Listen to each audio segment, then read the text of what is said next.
mọi người đến với Have a Sip uống gì không. Đây là một chương trình mà thực ra tập này rất đặc biệt bởi vì là số tròn, tập 60 của Thùy Minh.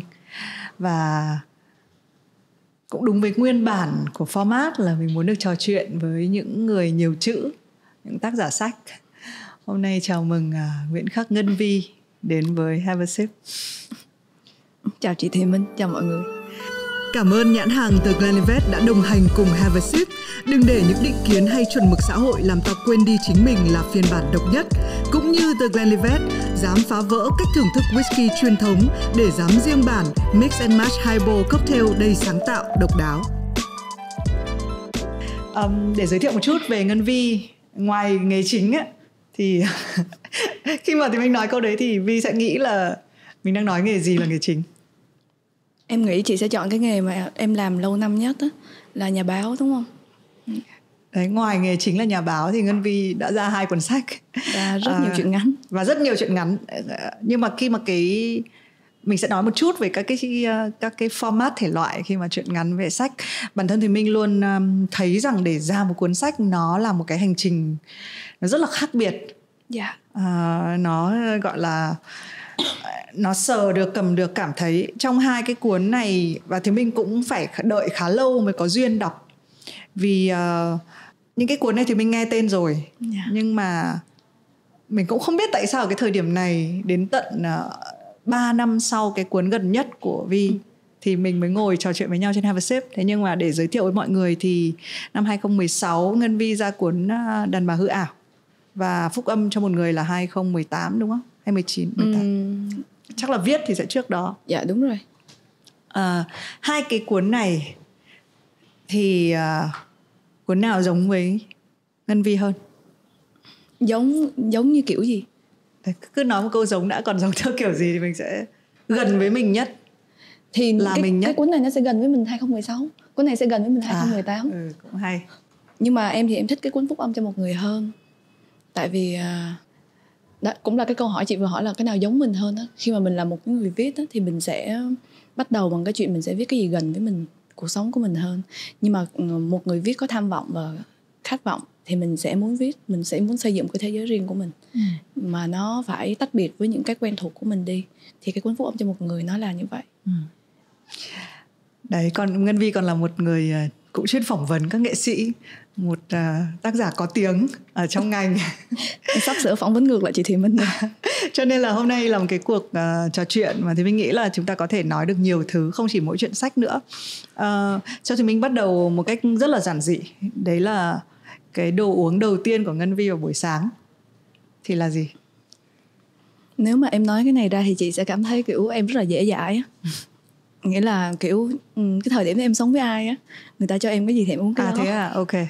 Nhưng mà mình có một cái kiểu như là mình biết là mật độ là khoảng đồ gì thì nhiều hơn những đồ còn lại không? Ý là nếu mà em sống với lại cái một người đàn ông thời điểm đó, một cái người mê cà phê, sáng cái họ cho em uống cà phê thì em uống cà phê. Còn em sống với một người không có đam mê thì em sẽ đi ra uống nước lọc. Ok. Còn nếu có khoảng thời gian nào bạn sống một mình không thì bạn uống đồ cái gì? Từ năm bao nhiêu tuổi em đã không sống một mình, em quên rồi. Ok.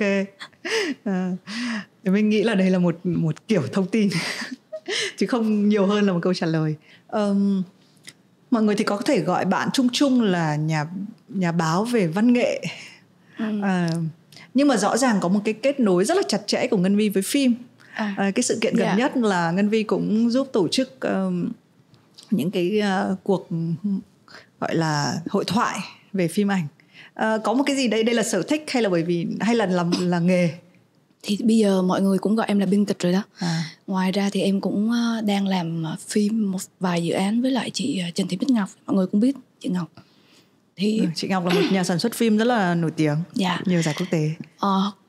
Ngay từ khi mà em còn làm báo ở báo Thanh Niên thì em đã đứng mục về điện ảnh rồi.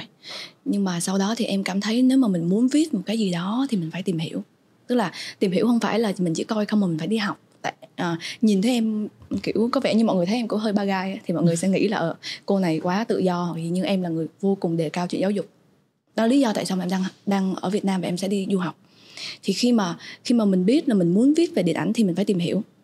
Thì mình tìm hiểu bằng cách những khóa học. Đó là lý do tại sao mà em là tham gia cái gặp gỡ mùa thu của anh Di với chị Ngọc. Thì ban đầu tiên là được vô đó để học cái lớp đạo diễn năm đầu tiên, nhưng sau đó thì mình đồng hành tới giờ. Thì ngoài những cái khóa học đó ra thì mình sẽ đi học rất là nhiều thứ liên quan. Thậm chí là cái chương trình học thạc sĩ của em ở bên Thượng Hải là em cũng làm đề tài về cải biên. Thì, tại vì em là một cái người sẽ thích từ cái hobby, từ cái sở thích mà mình phải đi chuyên sâu hơn. Giống như kiểu mọi người sẽ rất là khó, em không biết như thế nào, có những dạng người họ sẽ rất là thích được trải nghiệm, đúng không? Hôm nay họ thấy cái này họ sẽ vô học thử. Còn em thì rất là cẩn trọng trước khi chọn lựa. Nhưng mà nếu như mà mình đã đi theo nó khoảng chừng 3 giờ đồng hồ rồi thì mình sẽ không bao giờ bỏ. Tại vì mình sẽ luôn luôn tiếc cái 3 giờ đồng hồ đó mình đã bỏ ra. Đó là cái chuyện với điện ảnh nó cũng như vậy.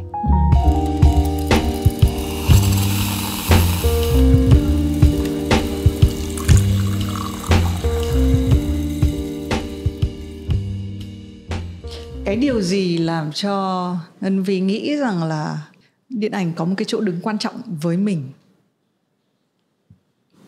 Có một cái gì đấy nó khiến cho cái điều đấy, hay nó chỉ đơn giản là nó quan trọng với mình ở cái vị, tức là trong cái tình huống như thế nào. Rồi ví dụ như là nó quan trọng trong một cái sở thích cá nhân. Nghĩa là khi mà mình hẹn hò với lại trai thì mình không biết đi đâu ngoài đi rạp phim. Đúng không? Mình buồn thì mình ở nhà mở phim ra mình coi. Nhưng mà thực tế là em thấy khi em buồn thì em uống bia em thích hơn coi phim. Tức là nó quan trọng như thế nào? Nó quan trọng trong một cái mình nhìn nó là một cái sản phẩm văn hóa, nó có ích với cộng đồng, hay là nó có thể phát triển cho mình phát triển bản thân. Đó, thì cái em nhìn nó là khi mà nó từ cái sở thích nó sẽ trở thành một cái gì lớn lao hơn. Thì cái cách mà mình nhìn điện ảnh nó như vậy. Gần đây thì điện ảnh Việt Nam thì mình cũng là người mà thì mình không biết tại sao có một cái mối liên hệ giữa văn chương và điện ảnh. Nó luôn như vậy đó chị. Nó luôn có một cái, và nhưng mà tất nhiên là không phải là người nào theo văn chương thì cũng theo điện ảnh, nhưng mà mình sẽ luôn thử khám phá cái điều này đúng hay sai. Em không biết như thế nào, nhưng mà những đạo diễn mà em tiếp xúc hoặc là những đạo diễn mà em có tìm hiểu và nghiên cứu thì tất cả những người đó họ đều có một cái tình yêu rất là mãnh liệt dành cho văn chương, và họ có một cái sự hiểu biết văn chương nhất định. Thì thật ra ngay cả từ sơ khai của điện ảnh thì văn chương đã luôn là một cái đề tài, một cái nguồn đi để cho sân khấu rồi điện ảnh. Thành ra chắc chắn là nó không có thể nào mà nó không có liên hệ với nhau. Nhưng mà ở một cái ngược lại thì không có nghĩa là nhà văn nào hoặc là cái người viết nào họ cũng thích điện ảnh, một cái bộ môn nghệ thuật như vậy. Nó không có, em nghĩ là nó không có cái chiều kết nối ngược lại. Thì khi mà em viết cái cuốn Đàn Bà Hư Ảo ấy nè, nó cũng là sở trường và nó cũng là một cái giới hạn mình. Tức là cái người đọc á, hai cái biên tập họ đọc thì họ thấy cái cuốn này nó mạnh về hình ảnh quá. Đó là lý do tại sao mà khi em viết Phúc Âm thì em thích hơn. Tại vì nó thuần văn chương hơn. Thôi mình nói về cái thứ mà có thể thì mình sẽ giỏi hơn để hỏi Ngân Vi. Đấy là về văn. Điện ảnh là một cái nơi thì mình cũng tham gia một số các cái khóa học của Gặp Gỡ Mùa Thu. Và mình cũng trong một cái hành trình của cuộc đời, mình cũng hay nghĩ, thực ra những cái mình mới hay hỏi, mặc dù cái câu hỏi có thể nó hơi ngẫu hứng một chút xíu, nhưng mà thì mình có hỏi về cái mối liên hệ. Tại vì rõ ràng đến một lúc thì mình nghĩ rằng là mình thử nhảy sang điện ảnh, và khi mình nhảy sang đấy rồi thì mình phát hiện ra là cái chỗ này nó không thuộc về mình, không thuộc về. Tại sao? Nó cũng kỳ lạ lắm. Thì mình cũng là người viết này, rồi mình cũng ra sách này, thì mình cũng nghĩ là đến lúc mình sẽ học làm đạo diễn. Thì mình cũng thích là người đạo diễn. Thì mình thấy cái người đạo diễn với cái người ra một cái cuốn sách nó khá là giống nhau. Không, cụ thể hơn ra một cuốn tiểu thuyết. Tại vì ra một cuốn sách thì nó có nhiều tác giả, đúng không? Đúng, là tác giả và cái khả năng kiểm soát các cái tình tiết ở trong một cái, mình gói nó lại trong điện ảnh người ta gọi là mise en scène đó, nghĩa là làm boss, làm chủ trên cái mình cũng cảnh đó. Chính là đọc cái bài của Ngân Vi viết về cái việc là đi liên hoan phim của các nhà làm phim đó. Thì mình cũng đấy, thì có thể là chính vì cái lý do đấy nên là một số người mà khi mà viết văn hay ra sách lấn sân một chút sang điện ảnh, và sau đấy thì mình rụt về vì mình cảm thấy cái chỗ đấy nó, cái gọi là cái sức mà tạo dựng ra tất cả các thứ nó không phải cái sức của mình. Chị đã chốt lại cái suy nghĩ này chưa? Tức là ý là không có thay đổi về sau nữa, đúng không? Vậy thì em có thể nói sao mà đáng sợ thế? Tại vì khi mà chị nói như vậy em sợ 2 năm nữa chị lại đổi ý, chị nghĩ là chị tiếp tục làm đạo diễn được. Thành ra lúc đó mà chị lật ngược câu nói này, câu mà em sắp nói đây thì chị sẽ hận em. Thì khi mà chị nói như vậy xong thì em chỉ có một lời khen dành cho chị là chị có một cái tự trọng rất là lớn. Tại sao? Tại vì không phải ai cũng có thể nghĩ rằng là mình chỉ nên là một người yêu điện ảnh đơn thuần thôi. Và ai cũng nghĩ rằng mình có thể làm được phim á, thì cái chuyện đó nó nguy hiểm lắm. Nhưng mà đó có phải thực tế của điện ảnh ở bất kỳ một cái thời điểm nào không? Sẽ luôn có những người, có phải chúng ta có tác phẩm tồi vì là có một số người đã không nhận ra là mình không thể làm điện ảnh không? Đúng đó. Mà nó còn tệ hơn nữa là nếu như mà nó cũng có hai dạng người. Kiểu một dạng người mà họ sẽ không biết về điện ảnh và họ thích hình ảnh, đúng không? Họ thích câu chuyện, họ cảm thấy họ có một câu chuyện họ cần kể và họ đi làm, họ muốn đi làm phim. Tất nhiên là họ phải có tiền. Tại vì nó không giống viết sách thì thôi mình cũng chịu khổ một thời gian rồi viết cuốn sách. Nhưng mà khi muốn làm phim thì mình phải đi lừa tiền của nhà đầu tư. Lừa trong trường hợp cái người đó không có tài. Thì đó là một dạng. Còn có một dạng khác là họ rất là có hiểu biết về điện ảnh. Thậm chí khi họ nhìn một cái frame, họ nhìn một cái scene là họ có thể đọc tên từng bậc thầy ra. Nhưng mà điều đó nó còn nguy hiểm hơn. Cuối cùng là gì? Cuối cùng là kiểu điện ảnh nó thuộc về tất cả mọi người. Văn chương cũng vậy, nghệ thuật làm cho mọi người. Nhưng mà mình làm được hay không thì mình phải có thời gian để mình suy tư về chuyện đó. Không phải ai cũng phù hợp để làm. Và để làm thì mình phải chuẩn bị rất là nhiều. Chứ nó không chỉ là cái mình thích mình cầm cái máy lên nghĩ là mình làm được. Ít nhất thì mình sẽ đồng ý ở một ý, đấy là cái sự suy tư khi làm bất kỳ một cái tác phẩm nào. Thực ra kể cả điện ảnh hay là văn chương thì nó cũng là cái thời gian ngâm để ra được một cái gì đó. Nên là quay về Ngân Vi, bạn bắt đầu cái hành trình tách riêng cái phần viết văn ra nhá. Cái chuyện viết văn, cái chuyện mà nghĩ về chuyện là sẽ ra tiểu thuyết, nó bắt đầu sớm hay muộn, vào lúc nào? Nó quá sớm khi mà em còn, hồi nhỏ em học chuyên văn mà, khi mà em còn cấp 2, cấp 1. Nói chung là quá nhỏ rồi mình không thể nhớ được nữa. Giờ mình đã già. Thì mình đã sáng tác thơ ca, truyện ngắn. Tất nhiên là không bao giờ để tên của mình thật. Thì em nghĩ một trong những cái mà em cảm thấy rất là biết ơn ba mẹ mình cho mình một cái gen đó, ngoài cái mái tóc nó khá là tốt tươi ra, thì đó là một cái tính cẩn trọng. Nghĩa là khi 18 tuổi vẫn có người nói mình hay là mình ra tập thơ này đi, hoặc là hồi xưa có viết chuyện cho học trò đó. Viết chuyện cho thanh niên cũng không có để tên thật nữa. Nhưng mà đến một cái thời điểm thì đó, tại sao mà đến năm 2016 là em bao nhiêu tuổi em cũng không nhớ nữa. Tại vì em không biết làm toán trừ thật. Không, thì mình biết một điều là Ngân Vi bằng tuổi em gái mình. Thì đó, năm 2016 em nghĩ là lúc đó cũng còn hơi trẻ, không nhớ chính xác số tuổi của mình. Thì mới 27. Ra cuốn này 27 hả? Nghĩa là 27 là không còn trẻ đúng không? Cho một cái cũng trẻ. Cho một cái bắt đầu từ mà mình đã có một cái hành trình chuẩn bị phải 10 mấy năm. Viết xong rồi vẫn thấy mình thiếu sự cẩn trọng. Nhưng mà Ngân Vi có nghĩ đây là luôn là một cái cảm giác của người ra cuốn sách đầu tiên không? Viết cuốn thứ 2 xong vẫn thấy mình thiếu sự cẩn trọng. Okay. Viết một cái chuyện ngắn đăng xong, nhận được lời khen từ những người mà mình cảm thấy quan trọng rồi, sau đọc lại vẫn thấy mình thiếu sự cẩn trọng. Nhưng tại sao, cái điều gì mang đến cái cảm xúc này? Tại vì cái mà mình muốn mình sẽ không bao giờ đạt được. Nó giống như cuộc sống bình thường của mình thôi. Lúc nào mình cũng sẽ là một người và mình muốn là một người khác. Nó cũng không hẳn là khác mình, nhưng mình luôn hướng tới cái điều đó tốt hơn. Thì cái chuyện viết tiểu thuyết nó cũng như vậy. Thậm chí chỉ viết một bài báo thôi, nhiều khi mình cũng có cảm giác đó. Nhưng Thùy Minh thì coi rằng đấy là một kiểu phẩm chất. Tức là nếu mà mình không đặt ra một cái mục tiêu cao hơn thì rất là khó cho những cái tác phẩm về sau mình đi tiếp được nữa. Và nó trở thành cái lực kéo nghệ sĩ đi tiếp. Còn nếu mà mình làm ra một thứ mình đã quá thỏa thuê, đã đời rồi, thì cái điều gì khiến mình sẽ phải làm tiếp nữa? Nếu như mà mình có cái phẩm chất của một thiên tài thì 1-2 cuốn là đủ. Nhưng mà chắc chắn em không phải là thiên tài. Và em biết là kiểu Việt Nam mình tìm thiên tài cũng rất là khó. Không thể nào mà nhiều được.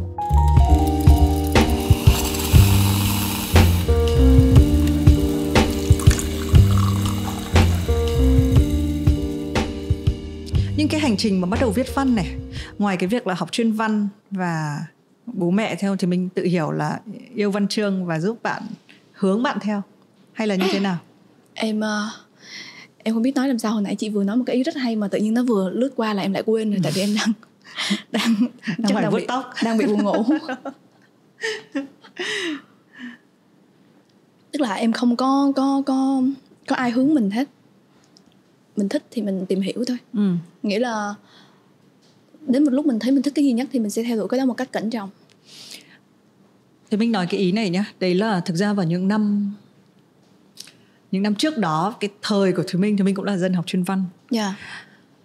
Cái chuyện mà sáng tác, đi theo văn chương, hay rồi trở thành nhà báo và nhà văn, hoặc là ít nhất là cô giáo dạy văn ở trong trường, là một cái giấc mơ mà nó rất là đương đại ở thời điểm đấy.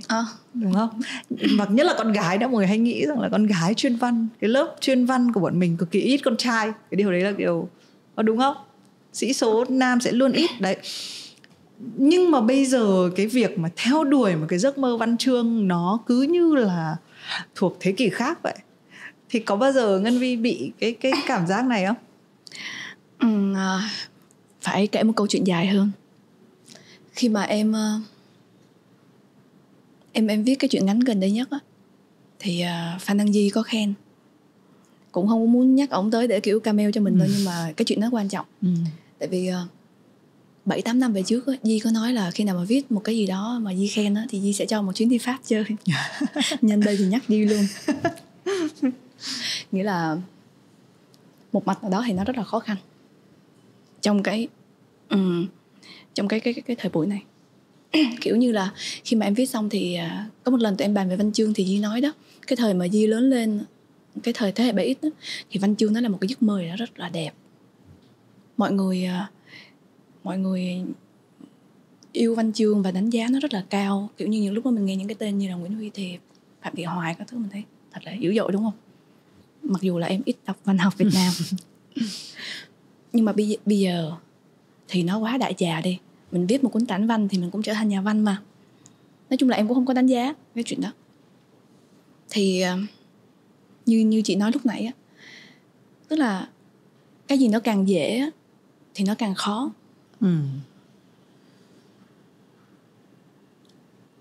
Nhưng mà việc được ra 1-2 cái cuốn tiểu thuyết cũng là đòi hỏi. Thôi thế thì hỏi nó đơn giản hơn hẳn là Ngân Vi viết sách và ra tiểu thuyết để làm gì? Tại vì kiểu mình phải làm như vậy mà mình cũng không có... Nếu như mà nó có cái mục đích nào đó thì nó cũng dễ dàng cho mình hơn đó. Mình cũng không phải suy tư quá nhiều và đau khổ nhiều về nó. Nhưng mà bởi vì mình cảm thấy mình cần làm cái chuyện này, nhưng mà mình cũng không bao giờ mình hỏi là mục đích là gì. Tại vì mình cảm thấy mình cần làm thôi. Em cũng không cho mình những cái trách nhiệm lớn lao. Thì đến thời điểm mình cần làm thì mình làm. Cái này là một thứ trừu tượng đấy.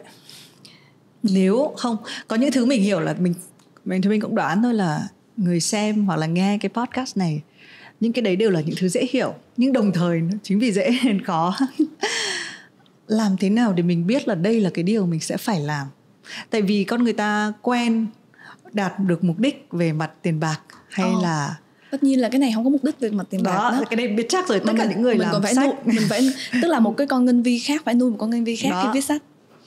Thực ra nếu Ngân Vi chỉ là người viết sách không á, thì mình sẽ không hỏi những cái câu như này. Nhưng mà mình bằng một cách lờ mờ mình đoán với 2 cái bản dạng là người viết báo và người viết văn á, thì mình biết là gần như là phải có 2 cái bản thể để hỗ trợ cho nhau. Người viết báo sẽ phải cấu trúc hơn rất là nhiều. Không hẳn là vậy. Phải nói sao ta? Cái văn chương Việt Nam mình á, lại nói Phạm Húy, tức là mình cũng hơi dễ dãi với nó, cái trong chuyện cấu trúc. Phim ảnh cũng vậy. Thành ra mọi người quên đi là nó cũng có cấu trúc. Thật ra cấu trúc cho một cái cuốn sách nó rất là khó. Để mà viết ra những lời sáo rỗng, những cái từ đẹp đẹp thì nó rất là đơn giản. Nhưng mà mình để cấu trúc nó thì nó rất là khó. Ví dụ khi mà mình viết một cái chuyện ngắn, vì em viết về một cái cô nào đó hoặc là một anh nào đó, cái người ở trong cái câu chuyện đó, họ thấy rõ ràng là những cái chi tiết đó nó diễn ra trước mắt họ, nhưng mà tại sao vô chuyện thì nó lại như vậy? thì nó cần phải có cái sự cấu trúc và sắp đặt như thế. Nó khó hơn là một cái bài báo. Tại vì chị cũng là nhà báo. Khi mình phỏng vấn một người đi, hồi xưa em đi phỏng vấn, để em ví dụ thôi, không ví dụ nữa tại vì không lôi celeb ra. Không, thì mình nhắc cho này. Có Mưu Lê này, có Sơn Tùng này, có Hồ Ngọc Hà, các rất nhiều này. Thì vừa còn nghe chuyện lỏm chuyện cô Thanh Vân nữa này. Ví dụ nha, Hồ Hà thời điểm đó mọi người đang quan tâm đến chuyện hôn nhân của cổ, thì mình là nhà báo, mình set up mindset của mình đi quan tâm chuyện này, cho người ta biết thông tin là hết. Hoặc là bây giờ mình viết nhân vật đi, cái thời điểm đó Sơn Tùng đi, đang mình nghe ngóng được hoặc là mình cảm giác được là anh ta sẽ sắp có một cái bước ngoặt trong cuộc đời, và mình muốn cái bức tranh nó rõ ràng ra, thì mình có cái cấu trúc nó rất là đơn giản, đúng không? Mình làm báo thì mình thấy chuyện này đơn giản. Cuốn sách nó không phải là như vậy, nghệ thuật nó không có đơn giản như thế. Nghệ thuật nó không phải là cái gì mà mình cứ muốn người ta biết là mình phải nói rõ ra. Nó không có thô lỗ như thế. Nó cần phải có những cái sự chuẩn bị, những cái trải nghiệm sống và cái sự lựa chọn. Nó giống như, em nghĩ thì nó cũng giống như là khi mà mình dựng phim vậy đó. Mình phải lựa chọn. Thật ra những cái người đạo diễn mà em biết thì họ luôn đã hình dung được cái scene mà họ sẽ quay trong đầu như thế nào trước khi mà họ quay rồi. Thì những cái người đạo diễn nó làm cho mình cảm giác có một sự an toàn và cái độ tin cậy hơn là một cái kiểu vận hành khác. Mình có một cảm giác là mình tin mọi điều Ngân Vi nói, nhưng mà bây giờ nó quay về cái mục đích của văn chương. Dạ. Chị mà để em đi với phim ảnh là em đi xa mút luôn. Tại vì em đã đi với nó 10 năm rồi. Không, là cái điều đấy rất đáng quý. Mình chỉ muốn nhấn mạnh là nó rất là đáng quý, nhưng chính vì nó có rất là nhiều thứ cần phải nói đến, nên chính bản thân mình thì mình cũng phải tự cấu trúc lại cái phần trò chuyện này. Dạ. Mình vẫn tò mò cái khoảnh khắc một ai đấy bắt đầu một cái gì đó. Đúng. Bạn học đấy, nó quay về một cái câu hỏi lúc trước cũ rồi là Ngân Vi học chuyên văn này.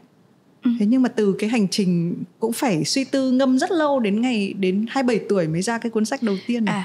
Cái sự ngâm đó nó không phải là ngâm cái câu chuyện, mà nó dưỡng mình đó. Kiểu lúc nào mình cũng cảm thấy mình phải cẩn trọng với cái thứ mà mình chọn lựa, và mình yêu nó là mình phải cẩn trọng với nó. Chứ mình yêu mà mình dễ dãi với nó là mình không có yêu nó. Tình yêu trai gái cũng vậy. Thì khi mà mình cẩn trọng như vậy với bản thân mình thôi, mình không biết là mình đã đủ một cái chín mùi để mình viết ra chưa. Còn chứ câu chuyện nó đến rất là nhanh, kiểu vậy. Thậm chí á, nhân đây thì mới nói luôn những cái chuyện ngắn của em, tại sao em ít để tên đó là tại vì trong thời điểm đó em hay crush một người ở đó. Và cái người đó cho mình một cái năng lượng để mình viết cái chuyện đó ra. Nhưng tiểu thuyết thì không như vậy. Khi mà tiểu thuyết nó là một tác phẩm rồi thì mình phải, nó đòi hỏi nhiều thứ lắm. Ví dụ như vậy nè, lúc mà mình rõ ràng là mình rất là thích cái cô đó, sorry, thích cái anh đó, cô đó cũng được. Thì mình, tại cô đẹp, hoặc là một anh đó thì cũng thú vị, thì mình sẽ nói, mình sẽ viết về họ, cái hành vi đó của họ. Mình sẽ nói là mình nói với mình đó, ok, cái hành động này của cô duyên dáng quá, hoặc là cái anh này cái thái độ của anh lịch thiệp quá. Nhưng khi mà mình bắt đầu mình viết rồi đó, cái con người sáng tác trong mình nó sẽ giết mình ngay lập tức á. Nhưng mà đồng thời cái con người, cái này nó có liên quan tới lý thuyết mà thôi không cần nói, con người sáng tác của mình nó cũng sẽ chết ngay. Nghĩa là lúc đó mình sẽ cảm thấy là cái hành động này nó có ý nghĩa gì ở trong cái đoạn này, chứ không phải để trưng trổ ra cái chuyện nhân vật của mình như thế. Cái sự lịch thiệp của anh này nó có cái chất tàn bạo trong đó hay không, nó quan trọng hơn là cái chuyện là tức là tác phẩm nó là như vậy. Còn tất nhiên chuyện ngắn thì nó rất là ngắn thôi, nó là cái cảm xúc nhất thời, thì tất nhiên mình cũng phải cẩn trọng với nó, nhưng mà nó thỏa mãn nhiều cái mặt khác hơn là mình làm một tác phẩm. Thì làm tác phẩm về phải suy nghĩ và cũng đau khổ về nó nhiều. Nhưng mà đây là lần đầu tiên em nói về. Từ trước giờ gần như là em không thích nói về tác phẩm của mình đó. Tại vì mình không đọc lại mình cũng hay bị quên. Mình phải quên đi thì mình mới làm cái khác được. Đúng rồi.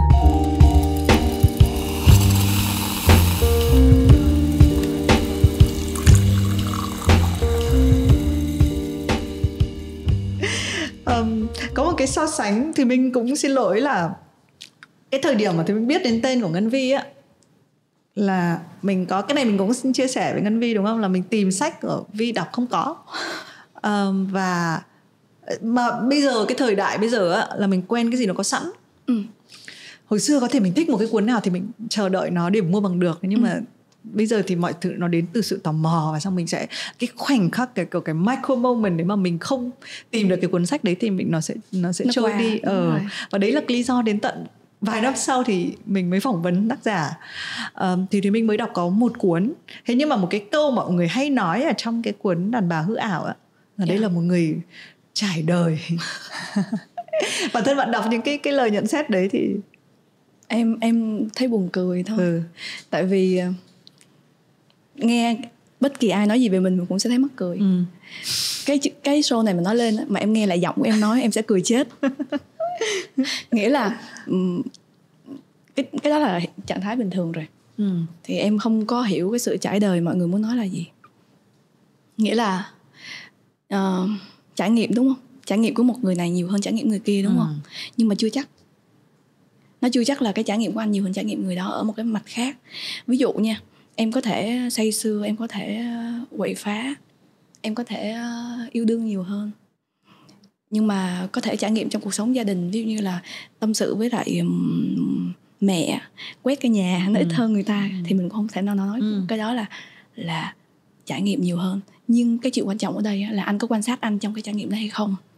Thì nó, đối với em thì nó nghĩa là sống á. Thì mình thì quan tâm đến một cái, khi mình nhắc đến cái trải nghiệm, khi mình nhắc đến Ngân Vi cũng nói là mình nghe lại ai đấy nói về mình nó luôn mắc cười ạ. Đúng rồi, mắc cười. Nhưng mà thì mình muốn đặt Ngân Vi ở trong cái trạng thái so sánh với cái vẫn là cái bản thể ở trong cái cuốn sách này. Bản thân bạn xem lại hay đọc lại hay là nhớ lại cái hình ảnh của mình ở trong cuốn sách này thì nó như thế nào? Thì mình hỏi câu này bởi vì là mình chưa bao giờ viết tiểu thuyết. Mình chỉ hay viết những cái kiểu mà thực ra nó vẫn là câu chuyện của mình vẫn gọi nó là chuyện của mình, không phải chuyện của người khác. Còn cái cách mà Ngân Vi sáng tác cái cuốn này khi mà gọi là tiểu thuyết thì nó là câu chuyện của ai, hay là cái cách thức bạn có những câu chuyện này? Của ai nó không quan trọng. Tại sao mà em cảm thấy em thích cái cuốn Phúc Âm hơn á, là vì khi mà mình đọc lại cuốn Đàn bà hư ảo, mình thấy mình đã quá chân thành. Thì một người làm sáng tạo không nên quá chân thành. Thì chỉ nó đơn giản như vậy thôi. Kiểu tại sao mà mình nghĩ đến cơn say của mình cảm thấy quê, là vì mình đã quá chân thành trong thời điểm đó. Mình cảm thấy giống như kiểu người ta thấy về mình nhiều hơn, thì không thích như vậy. Thì mình có cảm giác mình biết một người khác cũng nói lý thuyết này. Vậy hả? Đây là một người đàn ông, và anh ấy nói một câu là tại sao phụ nữ cứ bị chân thành thật thà quá nhỉ? Cái chuyện gì cũng kể ra nhỉ? Thì bây giờ khi mình đưa nó vào cái cấu trúc văn chương, thế nhưng mà một cách mình xây dựng, tò mò tại sao nói về cái cuốn Phúc Âm cho một người. Chị đọc rồi mà. Đọc rồi. Hỏi thiệt, tại sao lại có bà Khuê, cái nhân vật đấy, đúng không? Cái chuyện mà câu chuyện trải đời ở trong Đàn bà hư ảo, nó thì mình nghĩ nó không thể đi xa bằng cái câu chuyện là bạn chọn một cái người phụ nữ trung niên mãn kinh, có biết bao những cái đời sống tâm tư ở trong đấy. Tại sao lại một cái nhân vật như vậy? Chị đọc cuốn này chị thấy khó đọc không? Không, từ ngược lại thì mình thấy rất dễ đọc. Vậy hả? Em cũng cảm giác như vậy á. Đó, cũng có người hỏi vậy. Tất nhiên là những cái người cũng làm nghệ thuật thôi. Thì hỏi là tại sao lại viết về một người lớn tuổi, và cảm thấy là tại sao viết một câu chuyện buồn như vậy. Thật ra mình có ý là mình muốn viết về người lớn tuổi không? Mình muốn viết một câu chuyện buồn không? Nó diễn ra. Mình không có ý mình tức là ngay ban đầu mình không có chọn cái chuyện này. Em không biết người khác như thế nào, nhưng mà khi em muốn viết về những cái sự mất kết nối của con người, sáng nay mới viết một cái post trên Facebook là như vậy. Thì có đùa là kiểu như có một giáo sư hỏi em là em đã và sẽ viết về cái gì đó, thì em nói là ngay thời điểm đó thì tôi nhớ ngay đến cái câu nói của Marquez đó, là ông nói là ông sẽ viết một cuốn sách về nỗi cô đơn đó. Thì em có trả lời giáo sư đó là em chỉ viết một cuốn sách về cái sự mất kết nối với con người với nhau. Thì mình có cái khái niệm đó rồi, mình bắt đầu mình mới chọn nhân vật của mình. Thì câu chuyện này nó phù hợp hơn, vì có thể mình có trải nghiệm với nó, hoặc là có thể mình thích, mình quan tâm điều đó. Em thì rất là quan tâm đến chuyện kiểu một đứa con khi mà nó rời khỏi bụng của mẹ nó rồi, thì thật ra người ta có nhau không? Thì chị cũng là mẹ rồi, thì chị cũng biết cái chuyện em đang nói, đúng không? Kiểu mọi người nó một cái tác phẩm nó vừa là cái sự trăn trở của mình, vừa là sự hiểu biết của mình nữa. Cho nên thành ra thì nó mới có cuốn sách như vậy. Đúng. Và thì mình luôn tò mò cái việc đó, cái việc mà cái hành trình tại sao nó lại mình cứ gọi là đây là một cái điểm mà gần như đến cái thời điểm này là tác giả không có quyền thay đổi gì. Và cái cuốn sách của mình thấy nó hay ở chỗ tại vì thực ra kể cả một chuyện ngắn trên mạng mình, nếu mình muốn mình vẫn có thể thay đổi nó. Thế nhưng mà khi nó được in ra rồi thì đến lúc này là cái đời sống của tác giả chấm dứt. Đúng rồi, không, nó đã, đời sống của tác giả đã chết ngay từ khi bắt đầu viết. Tại vì em sẽ, nếu mà mình cứ để mình vô đó thì mình sẽ không có một cái, không, cái này quan điểm của mỗi người thôi. Thì em cảm thấy là người tác giả thì nên kết thúc cái vai trò tác giả của mình ngay khi viết rồi, để câu chuyện nó tự vận hành theo diễn ra. Đơn giản là khi mình đọc một cái cuốn như này thì mình sẽ hỏi là tác giả là ai? Tại sao tác giả nghĩ đến câu chuyện này? Tại sao tác giả thấy câu chuyện này đáng đủ để tôi viết ra cả một cái cuốn sách như này? Thì mọi người, khi mà những cái người mà tên tuổi quan trọng trong điện ảnh của Việt Nam, họ hay nói một cái câu: tôi có một câu chuyện quan trọng phải kể. Câu này anh Hùng nói ở Gặp Gỡ Mùa Thu năm đầu tiên. Thì tùy vào cái hiểu của mọi người về cái câu chuyện nó là gì ở đây. Dụ như là có người sẽ kể một bạn trẻ đi pitching về một cái dự án, họ ngồi xuống, em có một câu chuyện để kể, câu chuyện của em là một cô gái như vậy, bao nhiêu tuổi, như thế này, những vấn đề cô gặp. Nhưng cũng có thể một người khác, họ cảm thấy là câu chuyện của tôi là tôi đi ra ngoài đường và một ngày tôi thấy ôi thế giới này kiểu nó nghiêng ngả, nó méo mó, tôi muốn kể câu chuyện đó. Còn tự nhiên em thì cảm thấy là ôi con người chả có kết nối gì với nhau cả, thì mình muốn viết về cái đó.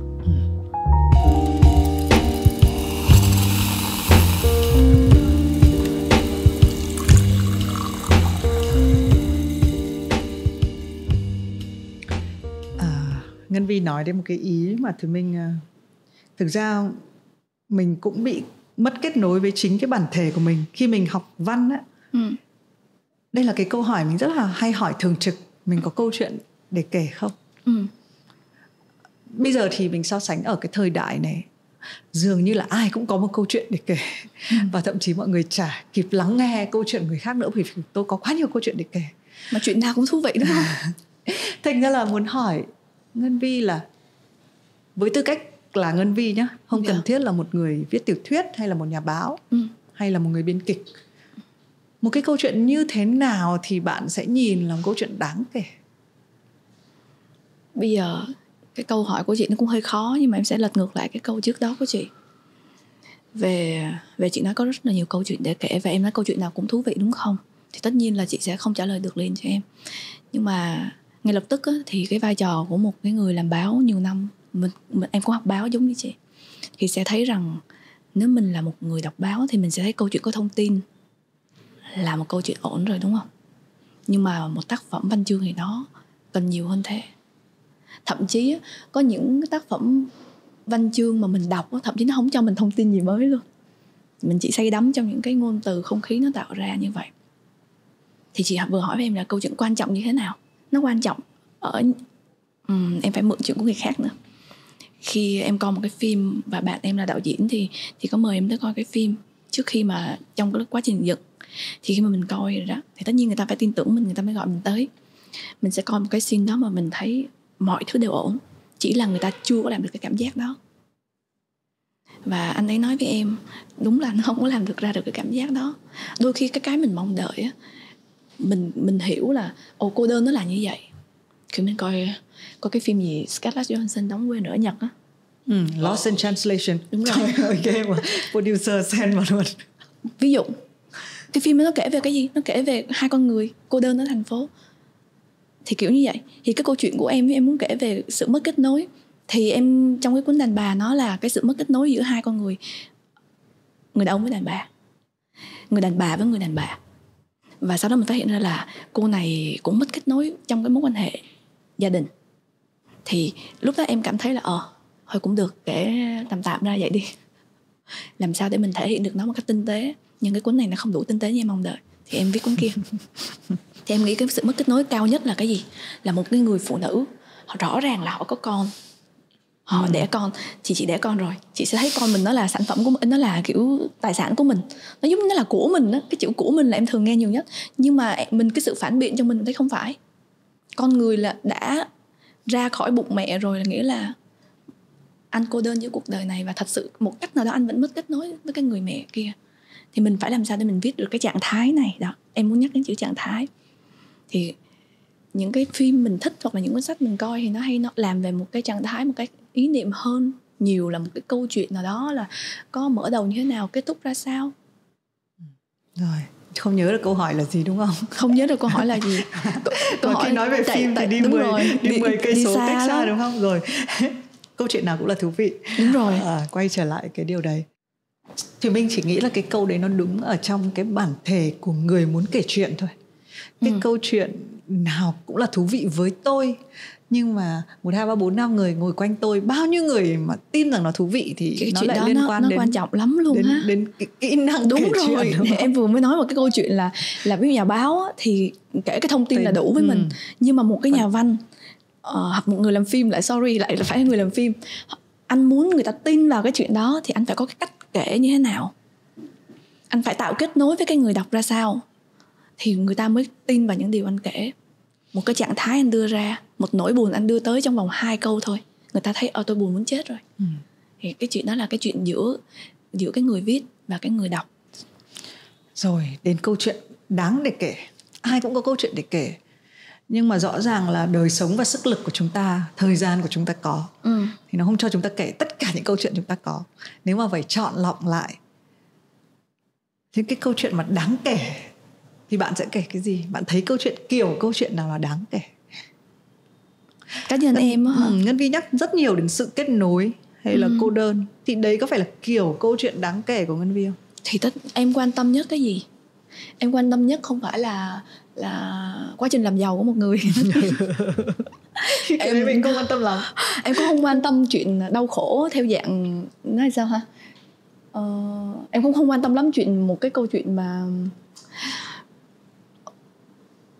ví dụ như là thế giới showbiz hào nhoáng ra sao, em cũng không quan tâm. Nhưng mà mình sẽ quan tâm cái con người ở trong đó. Tức là con người thì luôn là cái chủ đề mình quan tâm rồi. Thì mình thấy được con người họ rất là cô đơn, họ rất là kiểu tuyệt vọng. Thì làm sao để mình làm ra trạng thái đó mà nó vừa phải với lại những trải nghiệm sống của mình, cũng như là mình có thể thể hiện được sự tinh tế ra. Thay vì mình nói một chuyện kiểu như một ngày tôi ngồi quán cà phê, tôi nhìn thấy người yêu tôi chở một cô khác đi ngang qua, trời, tôi cảm thấy bầu trời sụp đổ kiểu vậy, thì mình không thể hiện như vậy. Nhìn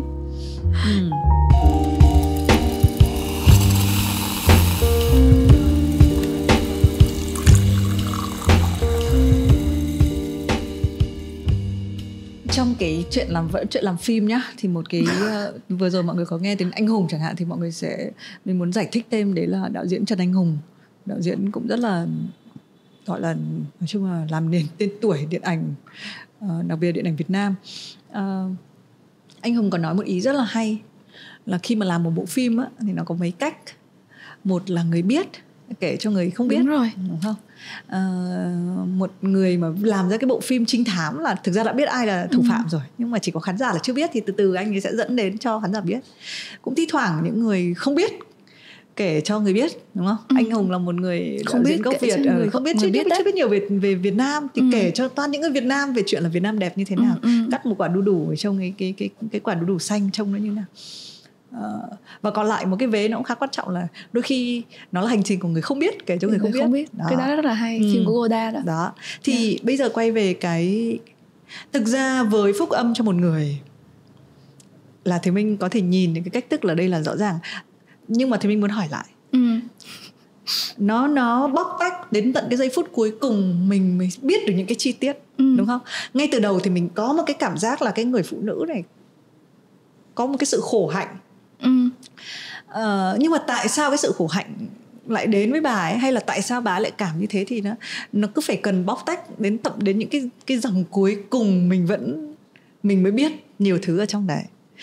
Thì mình tò mò ở đây là Ngân Vi đã chọn cái cách thức là bạn đã biết hết về cuộc đời bà ấy rồi bạn chọn kể dần lại cho người đọc, hay bạn chưa biết và cứ hành trình mình đi thì mình lại phải ném cho thêm một cái chi tiết gì đấy. Cái đó thì giống như cái lúc nãy em vừa nói về một cái lý thuyết mà cái chết của tác giả. Nhưng mà thật ra mình muốn kể câu chuyện thì mình phải có câu chuyện rồi. Nghĩa là em phải biết bà như thế nào rồi. Nghĩa là em không phải là một dạng người ngồi xuống để viết outline cho tiểu thuyết, nhưng cũng là outline trong đầu nếu mà biết trước hết. Không, nhưng mà những cái cuộc gặp gỡ nó sẽ sinh ra những cái chuyện gì đó. Ví dụ những cái trạng thái như là bẽ bàng, đúng không? Bẽ bàng hay là mất mát. bị lừa. Kiểu không bị lừa nó lại là trong một cái story rồi, đúng không? Nhưng mà những cái trạng thái như mình nói okay. Thì nó là phải có sự tương tác những nhân vật với nhau, tức là những con người với nhau. Nó phải nói cái lời đó. Cái lời đó tại sao không nói vào thời điểm khác, nói ra trong đúng cái thời điểm đó thì nó mới tạo được cái cảm giác như vậy. Ok, thực ra thì mình hiểu cái ý của Ngân Vi rồi. Mình cứ muốn hỏi thêm nhé. Là ok, rõ ràng là mình vẫn phải biết cái câu chuyện đấy, mình có cái câu chuyện đấy rồi. Thế nhưng có hay không cái việc là đôi khi cái câu chuyện nó sẽ kết thúc theo cách của riêng nó? Đúng, có. Đàn bà hư ảo là vậy. Nó đã kết thúc theo một cách khác hoàn toàn khi mà so với những gì mình dự liệu. Đúng rồi. Còn cuốn Phúc Âm thì nó đơn giản hơn. Cuốn Đàn Bà thì mình cho nhân vật mình nó chọn lựa, kiểu như thế. Nhưng mà thật ra thì em nghĩ những cái chuyện này nó cũng không có phải là một cái gì nó quan trọng quá. Tại vì cái quan trọng là khi mình trước khi mình gửi đi, mình đọc lại đàng hoàng á, thì mình thấy là nó đúng hay không đúng thôi. Nếu mà nó sai thì mình phải tìm cái chỗ sai mình sửa. Thì nó không bao giờ nó sai ở cái kết, hay là nó sai ở cái những cái như mà mình nói, nó sẽ sai ở những cái trạng thái ở đó, kiểu thế. Cái điều vừa rồi có áp dụng được vào sáng tạo nói chung không? Em nghĩ nó là như vậy. Em cũng là một cái người quan tâm đến nghệ thuật, cho nên thành ra em nghĩ, với lại em có những cái câu chuyện được nói chuyện với lại nhiều người nghệ sĩ, thì em thấy cái chuyện đó nó gần như là như vậy. Thì thật ra là nó đúng là nó sẽ là đúng, và nó sai nó sẽ là sai. Giống như ngày xưa thì cái này chắc chị cũng hồi nãy chị nhắc đến chuyện là em phỏng vấn nhiều người, nhưng mà thật ra thì chị chưa biết là em giữ một điện ảnh nhiều năm đó, lý do em phải đi học điện ảnh. Thì khi mà em viết về phim thì mình cũng có cái giai đoạn mình tiếp xúc với lại những người làm phim á. Thì trong cái giới làm phim thì sẽ có những cái chuyện nó chỉ có mọi người thì mới biết nhau. Ví dụ người này nhờ coi cái kịch bản, hoặc là coi cái phim bản dựng để xem như thế nào, hoặc là ngồi nói, thậm chí nếu mà cái buổi premiere xong mình ra mình ngồi nói chuyện với nhau á, thì tất nhiên là mọi người sẽ thường á là khen thì chưa chắc đúng. Nghĩa là một người họ khen cái phim đó thì nhiều khi nó cũng là nhiều thứ cảm xúc khác nhau. Nhưng mà một cái người chuyên nghiệp mà họ chê thì thường nó sẽ là có cái đúng trong đó. Khi mọi người hỏi với nhau, ngồi lại với nhau và nói là ê, tại sao cái cảnh này nó đã sai rồi, nó đã không đúng như vậy, mà đạo diễn họ vẫn giữ. Đạo diễn họ tin vào cái chuyện đó hả? Họ tin là họ đang làm đúng hay sao? Thì một cái câu nói của em hay nói với lại bạn của mình là em nói là cái người đầu tiên mà biết nó sai chắc chắn là cái người làm ra tác phẩm, là đạo diễn. Cái người mà tác giả sẽ là cái người biết tác phẩm của mình nó đang đúng ở đâu và nó đang sai ở đâu đầu tiên, nếu như họ chân thành với chính họ. Cho nên cái chuyện chân thành nó quan trọng lắm. Tất nhiên là mình viết thì mình cũng đừng có chân thành quá, nhưng mà khi mà mình đứng trước một tác phẩm thì mình cần phải chân thành như vậy. Tại vì mình sẽ là người biết nó không được ở đâu và được ở đâu ngay lập tức, chứ không cần đợi người khác nói. Thì đó là cái suy nghĩ của em và cái trải nghiệm của em về chuyện nghệ thuật. Có cái cách nào mà dịch ra, có mỗi 2 chữ nó rất là ngắn ngủi, cái chữ đúng với chữ sai á, có cách nào mà dịch nó cho người thường hiểu không? Có cái thời điểm xảy ra ai góp ý trước đó thì bắt đầu mọi người đã rầm rộ rồi. Tại vì cái dự thảo luật điện ảnh mà ra thì ai cũng quan tâm.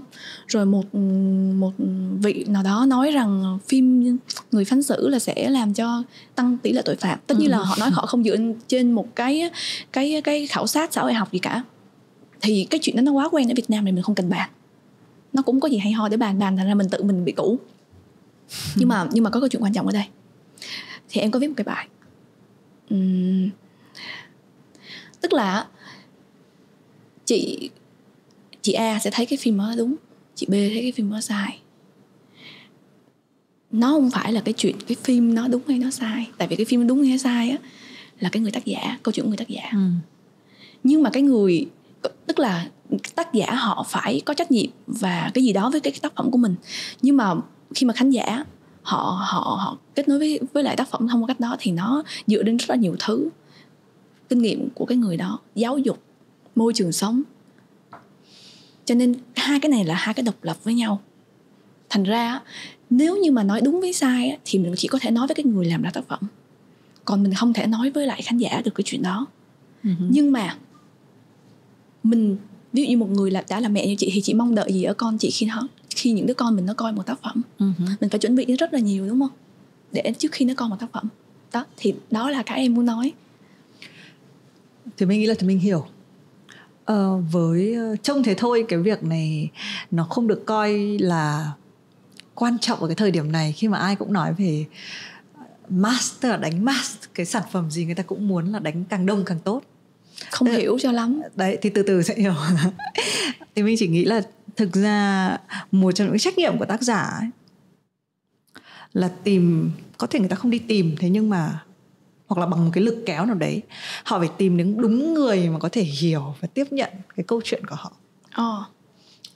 Còn ở cái thời đại mà mọi người luôn muốn là càng nhiều người càng hiểu cái tác phẩm này càng tốt, hay là mọi content đều đếm bằng số view, thì nó cực kỳ khó cho ai đấy nói rằng là cái tác phẩm của tôi đã đúng đến cái người tiếp nhận nó hay không. Nên quay về cái sự đúng sai thì mình chỉ nghĩ là phải có một người, nếu mà tác giả tin cái tác phẩm của mình là đúng thì phải có một lượng khán giả có cái khả năng hiểu đúng. Tại vì rất là nhiều khán giả sẽ kể cả tác phẩm đấy rất là đúng và tác giả đấy cũng rất đúng, nhưng mà mình sai đã khán có giả trải nghiệm thì rất là nhiều phim ảnh gần đây. Ok. Thì mình nghĩ cái mâu thuẫn lớn nhất của cái việc làm nghệ thuật ở một cái đất nước như Việt Nam á, và cái này anh Lê Hồng Lâm nói, mình hay nói đến dân trí, thì anh Lâm nói là phải có phim trí. Tức là phải những cái người phải có đã phải ít nhất là nó giống như mình học lớp 1 xong mình mới biết chữ. Mình cũng phải có những cái gọi là nền tảng về hiểu biết thì mình mới có thể đánh giá, đúng không? Đấy, đúng rồi. Thì lúc nãy em cũng vừa nói đến cái chuyện như vậy đó. Cho nên quay về cái chuyện đúng sai mà chị đặt ra, chị hỏi em sẽ phải trả lời ở tư cách là ai, một người sáng tác. Em không quan tâm người khác. Em chỉ biết rằng cái này nó sai, nhưng mà lực bất tòng tâm, thời điểm đó, trải nghiệm sống đó, tất cả tôi chưa đủ để tôi làm lại được cái phần đó cho nó đúng theo ý tôi muốn. Còn những chuyện khác thì em không quan tâm. Đúng. Mà thật ra quan tâm những chuyện đó thì đã không đi viết những cuốn sách này. Chị có thấy ai đọc không? Cháy hàng mà. Thì nó cháy hàng tại vì nó xuất bản ít.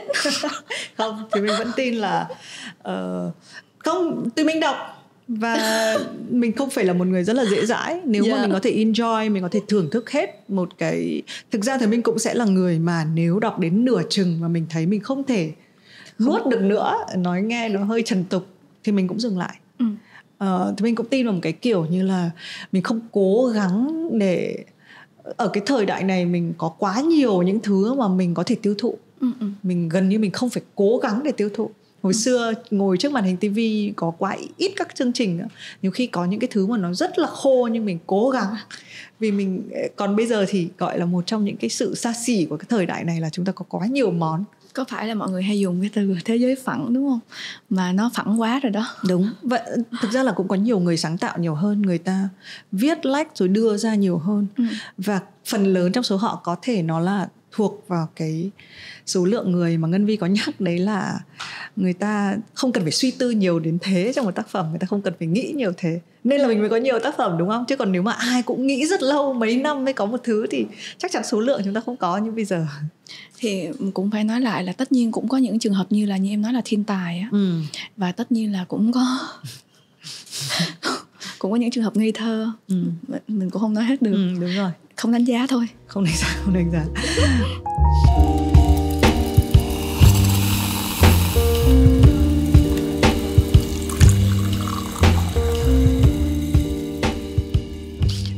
Quay về, gạt sang phim ảnh sang bên, quay về văn chương một chút xíu. Kỳ lạ là bởi vì thì mình có search tất cả các thứ thì có cái từ nó đập vào mình ở đây là văn học Việt Nam đương đại. Cái từ này nó ở đâu ra? Người ta cho vào hay là chính Ngân Vi khi mà em in ra có biết? Em không có quản lý những cái gì ngoài nội dung bên trong. Thì nó làm cho thì mình nghĩ một chút. Mình không biết bao nhiêu người sẽ xem cái podcast này nhá, nhưng mà tại vì mình đúng là cũng may quá, mình học một ít chuyên văn nên là mình quan tâm. Chị còn viết sách mà. Thì đấy, cũng viết sách nữa. Những cuốn sách cũng ngây ngô, không bao giờ muốn đọc lại cả. Nhưng mà buồn cười ở chỗ là văn học đương đại được tính vào năm 1986, trước cái lúc mà Ngân Vi đẻ ra. Và có một thứ trước cả đương đại, đấy là hiện đại. Hiện đại từ năm 60. Cái này nó làm cho mình cảm giác thôi là văn chương bị lỗi thời. Nó đang đấy. Em cũng nghĩ vậy. Thì hồi nãy quay lại câu chuyện lúc nãy mà em nói chuyện với lại Di đấy, nhưng cũng không ai quan tâm văn chương lắm. Nhưng mà thật ra thì em có một cái cách hiểu về đương đại và hiện đại thì khác. Tất nhiên hiện đại là những cái thứ mà đang diễn ra, đúng không? Như chị nói năm 60, tất nhiên là nó liên quan đến rất nhiều thứ chính trị, thế giới khoa học các thứ. Nó cũng không chỉ riêng vào văn chương. Còn em nghĩ cái đương đại là cái thứ mà mình đang quan tâm á, cái nó hơi inside hơn là cái mình thấy biểu hiện bên ngoài. Dù bây giờ đây là lần đầu tiên chị nói em em thề.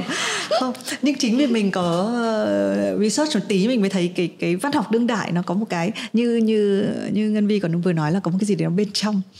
Thì có hai cái thứ mà mình thấy nó khá hay liên quan đến văn học đương đại, đấy là nhân vật thì quan trọng hơn là cốt truyện. Cái này là định nghĩa của người ta, nhưng mà khi mà tự dưng khi mà mình ghép vào thì mình thấy nó cũng tương đối là cũng đúng, vừa vặn, đúng không? Là đúng là đến một lúc mình sẽ quan tâm đến. Và cái đương đại này nó có thể mở rộng ra rất là nhiều thứ. Khi mà có rất là nhiều cốt truyện mình đã biết, mặc dù vừa rồi mình nói là ai cũng có một câu chuyện để kể á.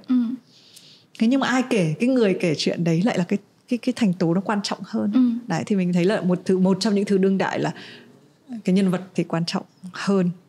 Với lại có một, cũng lâu lắm mình không nghe, nếu mà bạn theo dõi văn chương thì bạn rất là quan tâm đến hồi xưa có tạp chí văn nghệ quân đội à? Bây giờ vẫn còn, nhưng mà có một cái sự rời đi của một nhân vật rất quan trọng thì mình không còn nhớ tên, nhưng mà đại loại có một câu chuyện như vậy. Thì mình có thêm một cái bác, không biết là ai, bác tên là Đinh Xuân Dũng, có viết một thứ cũng rất là hay, đấy là văn chương hồi xưa thì quan trọng cái việc là tả hiện thực. Còn bây giờ thì cái câu chuyện hiện thực nó không cần, có thể là vì chúng ta có nhiều công cụ để tả nó ra, nhưng mà thành ra nó xuất hiện một thứ gọi là văn chương hướng nội. Tức là người ta, nó vào đúng cái câu mà Ngân Vi vừa nói, cái gì nó bên trong mình lôi nó ra. Nhưng quay lại thì đúng là tương lai gì cho văn chương đương đại? Thì cứ ngày hôm nay sẽ là tương lai của ngày mai thôi. Khi nói thế thì có nghĩa là gì? Thật ra em nghĩ rất là buồn cười ấy, cái cách thể hiện nó rất là quan trọng. Nghĩa là cái đương đại hay là cái hậu hiện đại hoặc là kiểu cổ điển, nó chỉ là cái cách thể hiện thôi. Còn câu chuyện 100 năm nay con người ta vẫn có những câu chuyện đó, những câu chuyện tình ái, những câu chuyện đau khổ cho tình yêu, những câu chuyện về gia tộc, các thứ như vậy. Nó vẫn là những câu chuyện con người mình mà, mình đang sống trong một cái cộng đồng như vậy. Nó không có gì khác hết, cách thể hiện nó mới khác thôi. Có thể ngày hôm nay mình đang thể hiện như vậy mình thấy nó rất là ok, đúng không? Bây giờ em coi những cái phim mà thể hiện nó hơi cũ quá, các em cũng cảm thấy mệt mỏi. Mình sẽ thích những cái gì mới. Nhưng mà cái mới thì nó cũng dễ bị lỗi thời mà. Ít ai mà được như Godard lắm, kiểu sinh ra một cái ngôn ngữ điện ảnh mới và cả thế giới kiểu sùng bái và coi nó là một cái chuẩn mực. Thì ít ai như thế, cho nên mình không thể nào mình trả lời câu hỏi cho tương lai được. Mình chỉ có thể trả lời câu hỏi bây giờ thôi. Đúng, thế thì mình sẽ hỏi trả lời một cái câu hỏi nó liệu có đến một lúc, cái câu hỏi này không phải câu hỏi mới, và thì mình cũng mang cái băn khoăn này hỏi nhiều người. Nếu mà nó chỉ là cách thể hiện, văn chương thì có thể nó vẫn ở đấy, nó tiếp tục tiếp diễn trong phim ảnh, thậm chí trong một cái thể loại mới tinh nào đấy chúng ta chưa biết. Đúng rồi. Thậm chí không thể biết được, có thể nó ở YouTube, nó ở Netflix, nó ở TikTok, mình không biết, đúng không? Bây giờ người ta đã quay phim bằng điện thoại rồi mà. Thì đó. Thế nhưng mà sẽ đến lúc một cái kiểu bản thể như này nó sẽ biến mất không? Cái giấy này đó hả? Em không biết nữa, tại vì ngày xưa em đi học báo á, hồi đó cái thời đó mọi người còn dạy mình là báo chí là quyền lực thứ tư, chị có nhớ không? Chớp mắt phát đi làm báo xuống luôn. Do em đúng không? em còn không biết nữa, em phải rất là mất thời gian rất lâu để em hiểu là mình phải qua Facebook mình chơi. Lúc hồi xưa cũng người yêu cũ của em á cũng mua cho em cái đọc sách bằng điện tử á. Kindle. Em cũng đọc được. Thì em nghĩ nếu mà còn khoảng chừng 10 người như em thì giấy nó chưa có chết. Nhưng em phải là người có phải quan trọng việc một cái gì đấy sống hay chết không? Em nghĩ nhiều về cái chết chứ. Nghĩ rất là nhiều về cái chết. Nhờ cái chuyện như hồi nãy em tưởng chị lại hỏi câu hỏi khác cơ. Cho nên chị bẻ lái hơi gắt. Tức là em nghĩ là chị sẽ hỏi là một ngày nào đó là tác phẩm của mình nó biến mất. Theo dạng kiểu nó lỗi thời hay là gì đó, thì em cũng chuẩn bị sẵn sàng câu trả lời rồi. Tí chị hỏi lại câu đấy. Em nói luôn. Nghĩa là cái quan điểm của em cũng như là một hai người thân mà em biết. Người thân cũng làm nghệ thuật tất nhiên, tại vì em cũng muốn đưa họ làm cameo ở đây. Nhưng mà nó chỉ là có kiệt tác hoặc là rác thôi. Đó là lý do tại sao mình phải cẩn trọng và mình phải đừng có tạo nhiều rác. Nghĩa là nó là kiệt tác, nó tự sống. Nó sống ở cái hình dạng một cuốn sách này, hay nó sống ở hình dạng ở trên cái Kindle, hay nó sống ở qua cái điện thoại màn hình, thì nó vẫn là sống. Còn nó là rác thì đến lúc nó cần phải chết. Cho nên thật ra cái việc của người sáng tác á, thì cái chuyện đó không phải chuyện để mình phải lo. Tại vì khi mình lo những cái chuyện như vậy thì nó hơi tào lao với một cái người sáng tác mà nó không có giúp ích gì cho sự nghiệp của mình. Cái chuyện viết văn của mình em cũng không quan tâm lắm đến chuyện đó. Ok. Rồi chị hỏi lại câu hỏi sống với chết không? Chị hỏi câu hỏi về thời gian. Khi mà đọc một cái cuốn như thế này ạ, chỉ có một số các cái chi tiết nhỏ trong đấy khiến cho mình biết là người viết là một người ở thời đại này thôi. Đấy. Thì chị quan tâm đến cái dòng thời gian ở trong những cái cuốn sách như này. Em rất là cảm thấy là cảm ơn vì chị đã nhìn thấy được chuyện đó. Nghĩa là không có ai nghĩ khi viết chuyện này là năm 2010 tức là xuất bản là đầu năm 2018, cuối năm 2017 hình như vậy, để em xem lại. Nhưng mà em không có khả năng trừ, em nói thật lòng. Tại vì em nhớ có lần đi thi tiếng Hoa á, mà người ta phải bắt ghi số tuổi. Tại sao không ghi năm sinh mà ghi số tuổi? Em không trừ được. Em phải quay xuống một cái bạn nam bên dưới hỏi là em ơi cho chị hỏi là năm này trừ năm này là bao nhiêu tuổi. Em không hề nói xạo luôn. Em không có khả năng trừ trong một lúc. Thằng em trai em nó hay chọc em cách nó hay đối với biết 1 cộng 1 bằng mấy. Kiểu như em tưởng nó chơi em, cái em hoảng liền, nó không thể trả lời liền được. Thì đại lại là khi viết cuốn này là cỡ 27, 28 gì đúng không? Đại lại là vậy. Thì rất là nhiều người không có tin, không có thể tưởng tượng là được. 29 á. Vậy là tại sao mà trẻ như vậy mà viết cuốn sách như vậy. Ngay cả cuốn Đàn Bà thật ra nó cũng là một cái trải nghiệm cũng nó già hơn cái tuổi của mình một chút xíu. Em tính nói vậy em quên rồi. Chị đang hỏi về cái dòng thời gian. Cái dòng thời gian. Thì khi mà chị nhận ra chuyện đó thì em rất là vui, là bởi vì cả hai cuốn này nó rất là ít cái sự xuất hiện của điện thoại nè, mạng xã hội nè, những cái thứ thuộc về hiện đại. Xong mọi người nghĩ là chắc là em có một cái ý đồ gì, nhưng mà thật lòng em muốn nói ra là em không có rành mấy cái đó. Em không có rành tất cả những cái gì về công nghệ.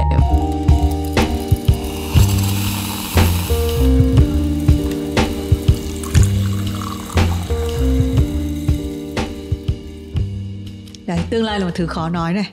Tương lai của văn chương thì lại càng khó nói hơn này. Nhưng mà rõ ràng mình cũng thấy là khi nhắc đến đương đại thì mình thấy các nước như kiểu Trung Quốc, Nhật Bản này, văn chương sáng ngời, Hàn Quốc nữa, đúng không? Họ có những trào lưu á. Thật ra chị, tại vì hồi nãy chị nói là chị có đọc cái bài của em viết về cái nó giống một cái bài tiểu luận á. Những cái sự phát triển nó phải đi cùng với những cái làn sóng, và nó phải có một cái xu hướng. Nhưng mà Việt Nam mình là đặc biệt thiếu những cái này. Và cái sự lệ thuộc văn hóa của mình nó không phải là cái chuyện là nhiều năm trước á, khi em còn làm báo em cũng rất là quan tâm chuyện này. Như là kiểu mọi người hay nói một cách nhẹ nhàng thì kiểu như gọi là gì, tiếng Việt gọi là theo đuổi thành tựu. Xong rồi sau đó gần đây có những bài báo kiểu như chúng ta sẽ mất nước vì cái này vì cái kia. Mình đọc thì mình thấy rất là hời hợt bên ngoài kiểu vậy. Thật ra những cái trào lưu của những cái nước lân cận như mình vừa nhắc tới, lúc nào Việt Nam mình cũng là cái đi theo cái trào lưu đó, mà mình không thể tạo được những cái trào lưu cho mình. Ngay văn chương từ rất là lâu rồi đã như thế. Khi mà học đại học thì bắt đầu văn chương mạng nó nở rộ lên, chị có nhớ không? Thời đó là có cô nào hay dịch Trang Hạ đúng rồi. Em rất là ít đọc văn học Việt Nam, xin lỗi, nhưng mà nhưng đấy không phải văn học Việt Nam, văn học Trung Quốc chị dịch. Ý là kiểu vậy thì dịch lại. Thì xong mình ngồi mình đã suy nghĩ rồi. Tức là họ luôn tạo những trào lưu. Thậm chí nha, bây giờ chị nghe mọi người hay nói Gen Z. Họ có cách nói chuyện, hoặc họ có những ngôn ngữ riêng đó. Nhưng mà tại vì em học ở Trung Quốc cho nên em biết tất cả đều dịch 100% dịch từ Trung Quốc qua, dịch từ gọi là word by word luôn. Tức là ngay cả những cái chuyện anh nói thông lệ bình thường á, họ không có. Thì cái này thôi nha, chưa nói đến một cái suy tư như sau. Một buổi sáng em thức dậy em đọc một cái bài báo của, em hay đọc mấy cái bài tiểu luận, bài về văn hóa của tiếng Trung. Tại vì tụi em học trong trường thì các giáo sư có một cái trang họ hay bắt lên. Thì trong đó có một cái bài họ nói là những cái từ ngữ đó, từ ngữ mà người trẻ hay dùng trên những cái show mà rất là thịnh hành, nó sẽ giết đi những cái chất văn học mà như thế. Tức là mình còn chưa có những cái này để mình đi đến những cái suy tư khác á. Thành ra là đó là cái điều mà mình cũng nên suy nghĩ về nó. Nhưng mà thật ra thì mình có đủ nhân lực làm không, mình có đủ tài lực không, rồi mình có sự hỗ trợ của nhà nước hay không. Nó từ nhiều phía lắm.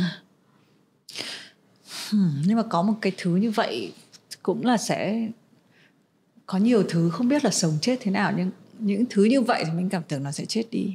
Chị nghĩ nó sẽ chết đi hả? Chị nghĩ là văn chương, thậm chí là nói thật lòng là khi mà chị thấy Ngân Vi post một cái bảo là truyện ngắn thì mình bảo là trời ơi, bây giờ vẫn còn truyện ngắn ư? Vậy hả? Cái cảm giác nó là như vậy.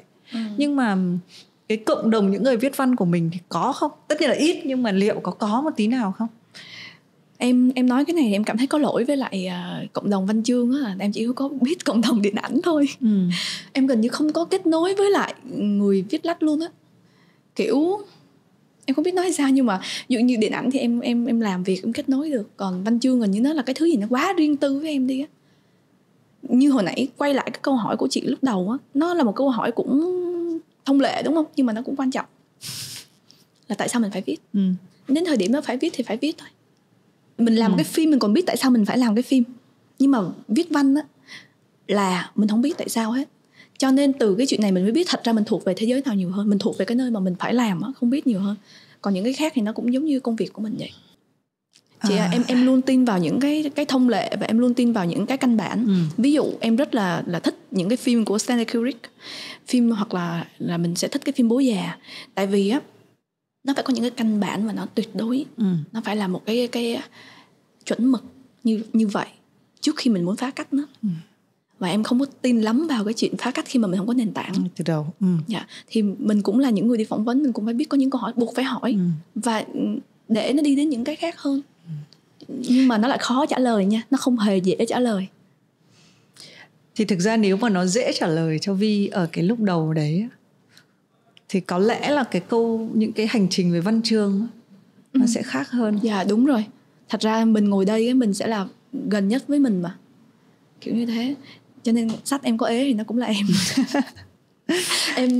Em kiểu tuyệt vọng vì sách ế chị. Nhưng mà một cái tác phẩm thì mình biết là vì là có nhiều cái ngôn ngữ cho nên nó có thể chuyển thể, nó có thể tái sinh lại dưới một định dạng khác. Nhưng mà cuối cùng thì Ngân Vi, bạn hình dung cái tác phẩm của mình nó sẽ đi theo cái đường đó, hay là Ngân Vi sẽ tiếp tục viết sách? Thì em vẫn đang viết sách mà. Okay. Em cái cuốn đang viết là nó chiếm nhiều thời gian của em lắm, nhưng mà em không hiểu nha. Tự nhiên em cứ còn cẩn trọng hơn hai cuốn này nữa. Kiểu nó mãi nó cũng chưa có cho, với lại cũng không có thời gian gần đây thì dành cho điện ảnh quá nhiều. Tức là bạn còn biên kịch thì em đang có mấy dự án phim, rồi đợt trước mà Điệp kéo vô Ai Góp Ý thì gần như mấy tháng đó dành hết năng lượng cho nó. Có khi bản thể khác nhau nhiều giữa những cái cùng là câu chuyện viết, cùng là kỹ năng viết. Những cái bản thể có khác nhau quá nhiều không? Làm báo rồi làm biên kịch rồi lúc mà viết văn. Nó không phải là cái bản thể, nó là mình, chữ của mình từ trong người mình nó ra mà. Nó có thể khác nhau ở thời điểm đó mình cẩn trọng hay không cẩn trọng. Nghĩa là mình viết Facebook không có biên tập mà. Cảm giác mình làm báo, mình là những người mà làm báo truyền thống ra, thành ra mình rất là hiểu chuyện này. Mình đi học, mình được dạy dỗ như thế nào về một cái tòa soạn, nó vận hành ra sao. Nhưng khi Facebook nó không có biên tập đúng không, mình sẽ tùy tiện lắm luôn á. Mình sẽ lập từ các thứ như vậy. Thì thời gian gần đây em bị chửi rồi. em bị biên tập nói là cẩn trọng. tại vì thấy cái sự cẩn trọng của mình đang mất ở trên Facebook. Ok, nhưng nó vẫn là mình. Một cái cách nào đó diễn đạt thì nó vẫn là mình, đúng không? Có điều nó như thế này, mình không thể nào mà mình đi viết cho một cái tòa soạn xong mình viết bằng những cái ngôn ngữ trong tiểu thuyết ra được. Thì mình phải viết những cái mà nó hợp với format của báo. Cái này thì chị cũng hiểu rồi. Cho nên thành ra em cũng không có suy tư lắm về cái chuyện này. Với lại thật ra quan trọng nhất vẫn là tiểu thuyết chị. Đối với em không có gì nó quan trọng hơn cái này nữa. Ok. Kể cả điện ảnh. Điện ảnh nó chị có biết không, có một cái sự ảo tưởng rất là nhiều lại phải đụng chạm. Nói chung bây giờ em có vẻ hơi cởi mở, hoặc là có thể bị high về cà phê rồi. Cho nên nếu mà mọi người dựng cái đoạn sau thôi là đầu quá cẩn trọng. Nghĩa là sao? Có một cái sự ảo tưởng kinh khủng. Nhưng mà có một cái, khi mà mình càng hiểu rõ về vấn đề đó, mình càng nhìn thấu được, thì mình sẽ biết vị trí mình ở đâu và cái câu chuyện nó được như thế nào. Ví dụ như là với em một cái phim đó, nó là của người đạo diễn, nó là hình ảnh mà, nó là cuộc chơi của người đạo diễn. cái mindset của họ, cái trí tuệ của họ, cái sự tinh tế của họ. Kịch bản nhiều khi nó là vậy, nó lên tới phim nó khác hoàn toàn. Có những kịch bản cực dở lên phim rất là hay và ngược lại. Nó là người đạo diễn thôi, cho nên đối với em biên kịch là một công việc. Và nếu mình đóng góp gì được cho cái phim, cho cái điện ảnh này, tại vì thật ra ở Việt Nam mình nó là đang thiếu nhiều lắm, mà đặc biệt là nội dung. Thành ra nếu mình đóng góp được gì thì mình đóng góp. Còn mình không có ảo tưởng cái chuyện đó là tác phẩm của mình được. Đây mới là tác phẩm của mình. Mà rất là nhiều người họ nghĩ thành công của một bộ phim là nhờ biên kịch, nhờ một cái diễn viên. Không, đó là sự ngây ngô mà nó không làm cho nhau tiến bộ được. Cho nên mình phải hiểu rõ cái chuyện như vậy. Ai làm công việc của người đó, nhưng mà nên hiểu rõ sáng tác nó là cái người tác giả, nó không có phải là. Ok, bây giờ thì nó rất là rõ. Ở một số những cái câu chuyện thì cái điều mà thì mình thích khi làm podcast ạ, mà thì mình muốn nói với Ngân Vi là nó không có chuyện dựng gì đây. Bao nhiêu những cái thứ chúng ta nói nó sẽ lên và em sợ nó dài á. Dài thì mình cũng mong là có những cái người khán giả có đủ cái sự kiên nhẫn. Họ sẽ nghe đến cái cuối câu chuyện để xem cuối cùng thì hai cô này cô sẽ kết lại cái chuyện này nó như thế nào, đúng không?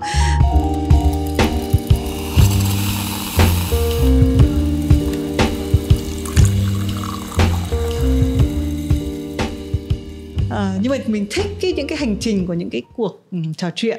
Nó rất là khác với cái cấu trúc của tiểu thuyết, đúng không? Nó càng khác với cấu trúc của phim ảnh, nhưng nó có một cái cấu trúc. Nó có chứ. Với lại em tất nhiên em cũng làm báo nên em hiểu trong đầu của chị sẽ không ngờ để nó đi xa cái vấn đề chị cần hỏi ở đây. Em nghĩ là như vậy, nhưng mà chị biết rồi đó, kiểu cái dạng phim mà người không biết kể cho người không biết, nó chắc chắn nó có cái độ tươi mới của nó.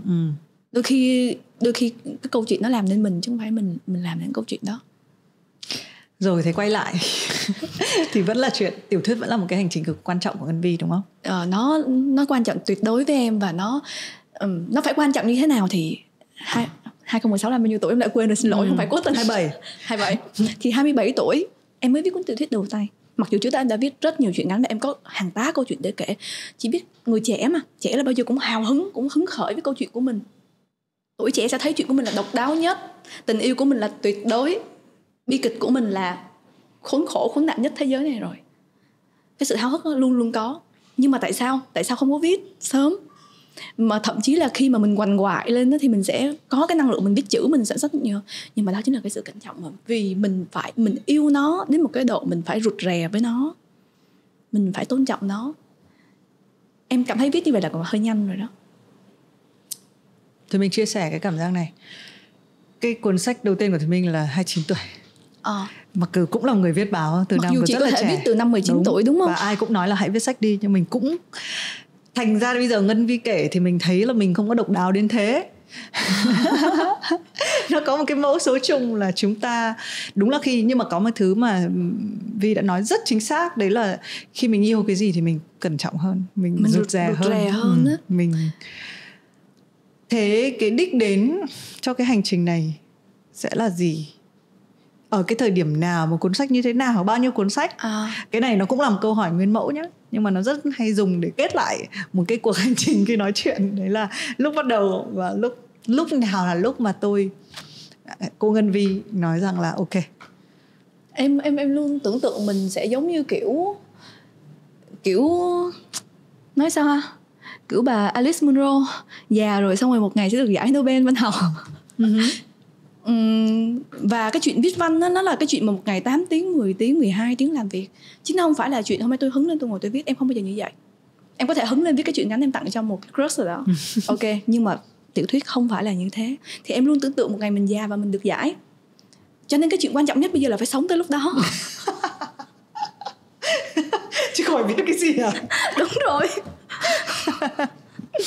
Thật đó, em nói thật đó. Không, chị rất tin nhá. Và chị thấy đấy là một hình ảnh rất là đáng để hướng tới, đúng không?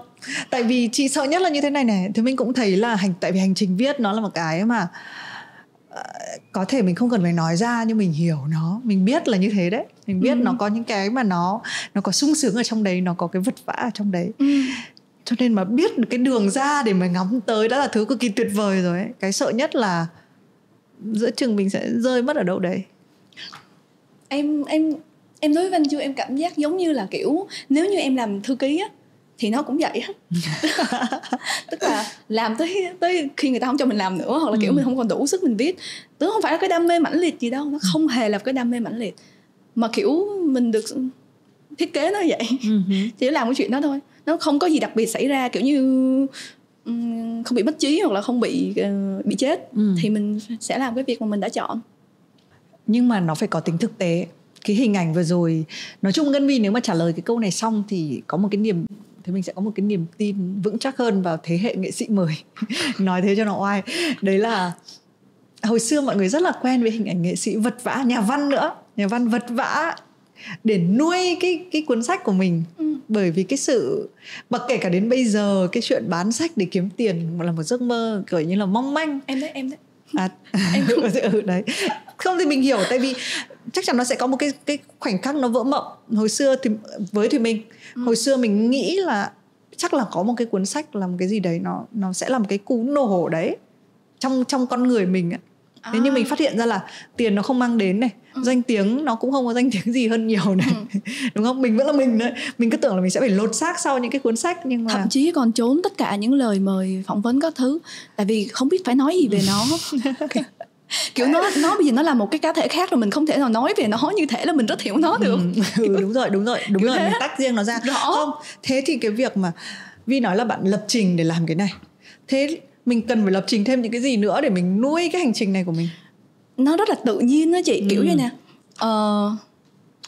tôi cần phải viết cuốn này ra, xong rồi tự nhiên đang viết giữa chừng rồi đúng không, giai đoạn sửa rồi đúng không, tôi cần phải làm cái job thì tôi chạy tôi làm một cái job, làm xong rồi quay về viết, kiểu như vậy. Hoặc là hứng quá thì lôi ra để mà mình bắt đầu chỉnh sửa một vài thứ. Nó rất là tự nhiên luôn, nó không có cái gì gọi là riêng về cái chuyện mà mình sẽ sống với nó cả cuộc đời. Nó không có gì trăn trở, chỉ có viết thì phải trăn trở thôi. Và chưa bao giờ kỳ vọng mà nó kiểu nó sẽ cho mình tiền, tiếng tăm các thứ gì không. Tại vì không biết nói sao nữa, nhưng mà chưa bao giờ nghĩ về chuyện đó. Và em cũng không có nghĩ quá nhiều về những cái chuyện đó. Tại vì em nghĩ mình cũng tồn tại ở đây thì nó cũng tồn tại ở đây một cách nào đó. Còn nếu như một ngày nào đó nó là rác thì mọi người sẽ lãng quên đó. Em nghĩ cái việc mà tự dưng đang viết này xong rồi xoẹt đi làm một việc khác gì đấy để kiếm tiền chẳng hạn thế, nó có coi là một cái công thức được không? Không. Nó là bi kịch.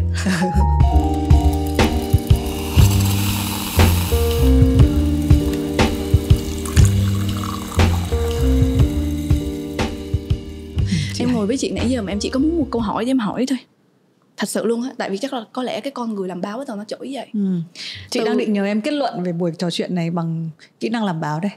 Từ lúc em bước vô cho đến lúc này, em cứ nhìn mãi vào mái tóc của chị để em tự hỏi là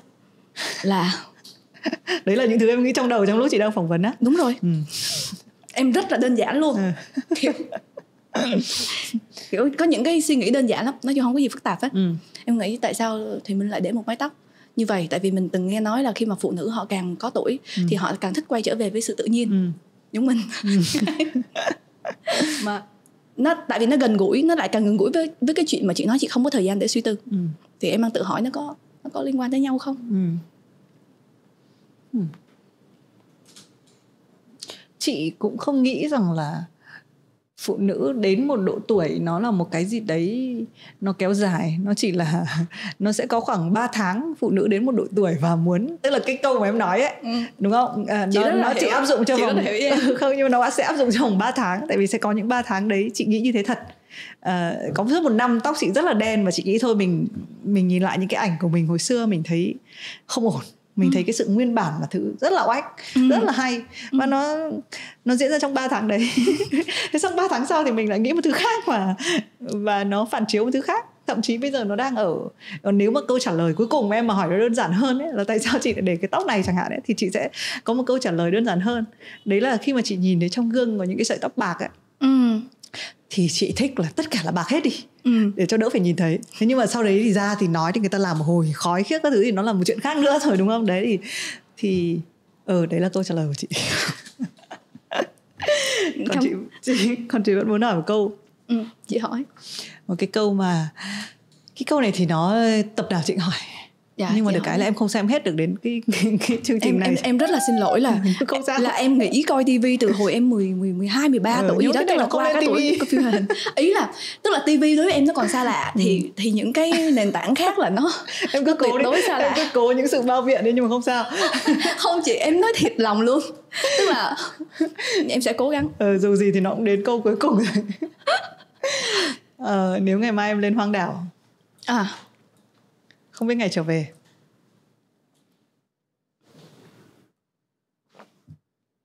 khi đi phải mang theo một cuốn sách thôi, thì đấy là cuốn gì?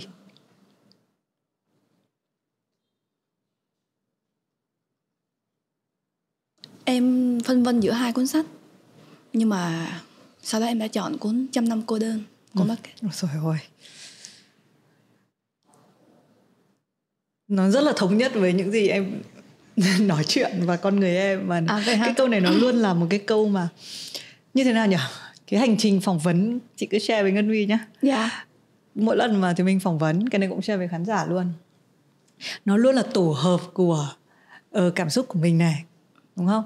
Tâm trạng của mình cái lúc phỏng vấn này, thời tiết bên ngoài này, đúng rồi, máy quay và những người xung quanh đồng đội có gây tiếng ồn hay không này, cái ly nữa, cái ly, đồ uống này, cộng với những cái việc mà mình đã research về nhân vật, và cái trạng thái của nhân vật trả lời với mình. Trạng thái nó cũng quan trọng.